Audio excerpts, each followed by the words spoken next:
And ప్రేక్షకులకు వాళ్ళ వల్లే ఈ సక్సెస్ సాధ్యమైంది. అండ్ జనరల్గా 4 పిల్లర్స్ అంటారండి. ఏదైనా బలంగా నిలబడడానికి అస్థివారం 4 పిల్లర్స్ అంటారు. మాకు 8 పిల్లర్స్. మా ప్రొడ్యూసర్ గూడూరు నారాయణ రెడ్డి గారు, డైరెక్టర్ యాటా సత్యనారాయణ గారు, అండ్ మా డిఓపి రమేష్ గారు, అండ్ మ్యూజిక్ బీమ్స్ గారు, తర్వాత ఆర్ట్ డైరెక్టర్ తిరుమల తిరుపతి గారు, అండ్ కాస్ట్యూమ్ పూజా గారు, ఎఫెక్ట్స్ ఇచ్చిన ఆ బృందం, ఆ తర్వాత 8th పిల్లర్ మా ఆర్టిస్ట్ బృందం.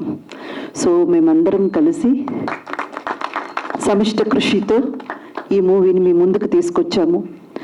మేము పడ్డ కష్టం కానివ్వండి, లేదా మేము దానికి పెట్టిన కమిట్మెంట్ కానివ్వండి, కేవలం ప్రేక్షకులైన మీరు వచ్చి మూవీ చూస్తేనే సక్సెస్ అయ్యేది. మీరు చూశారు కాబట్టి ఈరోజు ఈ సక్సెస్ మీరు జరుపుకుంటున్నాం.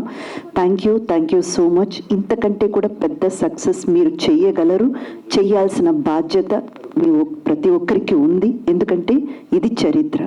ఇది చాలా వరకు అందరూ మాట్లాడేశారు ఈ మూవీ గురించి. కాబట్టి ముఖ్యంగా చెప్పాల్సిన 2 విషయాలు ఏంటంటే అండి, ఇది ఈరోజు మేము జరుపుకుంటున్న రజాకర్ సక్సెస్ మీట్ అస్సలు సిసలైన సక్సెస్. ఎందుకని 2 రీజన్స్ అండి. ఒకటి, ఎన్నో విభేదాలు అంటే ఒపీనియన్స్ కానివ్వండి. ఈ మూవీ రిలీజ్కి ముందే ట్రైలర్ మేము ఎప్పుడైతే రిలీజ్ చేసామో అప్పటి నుంచి మూవీ రిలీజ్ దాకా డైరెక్టర్ గారు కానివ్వండి, ప్రొడ్యూసర్ గారు కానివ్వండి, ఎదుర్కొన్నటువంటి అడ్డంకులు మామూలుగా లేదండి. అది మీ అందరికీ కూడా తెలిసి ఉండొచ్చు. అంటే థ్రెటనింగ్ కాల్స్ దగ్గర నుంచి, మెసేజెస్ దగ్గర నుంచి, ఇది ఈ మతానికి చెందింది, ఈ పార్టీకి చెందింది, ఇది ఇలా అది అలా అనేసి అపోహలకి గురైపోయి, అంటే ప్రేక్షకులు థియేటర్కి వచ్చి ఒక మూవీని చూడ్డానికి అడ్డుకునే, వాళ్ళని రాకుండా చేసే అన్ని రకాల ప్రయత్నాలు జరిగిన తర్వాత కూడా మూవీ సక్సెస్ మీట్ చేసుకుంటున్నామంటే ఇది అసలు సిసలైన success. And the second thing అండి, ఒక మూవీ నిజమైన సక్సెస్, నిజమైన విజయం అన్నది ఎప్పుడు అంటే, ఆ మూవీ రిలీజ్ అయ్యి అప్పుడు ఏదో నడుస్తుంది అంటే ప్రేక్షకులు వస్తున్నారు, థియేటర్లో ఆడుతుంది, ఆ మూవీ చూశారు, ఒక 70 రోజుల లేదు 100 రోజులు ఆడింది. ఇది కాదండి.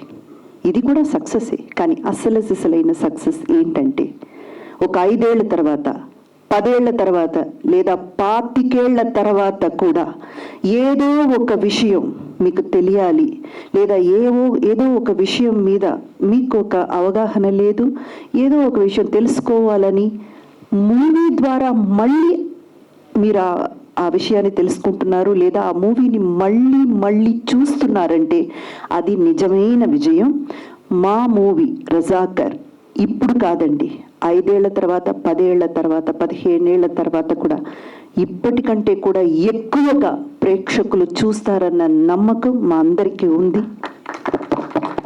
ఎందుకంటే ఇక్కడ తీసింది, ఈ మూవీలో చూపించింది ఏదొక్కటి కూడా కల్పితం కాదు. ఏదొక్కటి కూడా ఏదో చెయ్యాలి కదా, చూపించాలి కదా అని మళ్ళీ చెప్తున్నాం. ఒక మతానికి, ఒక పార్టీకో సంబంధించి ఆర్టిఫిషియల్గా ఏమీ ఇక్కడ తీసుకొచ్చి పెట్టలేదు. జరిగిన నిజాల్ని నిజాయితీతో మా డైరెక్టర్ గారు తీశారు.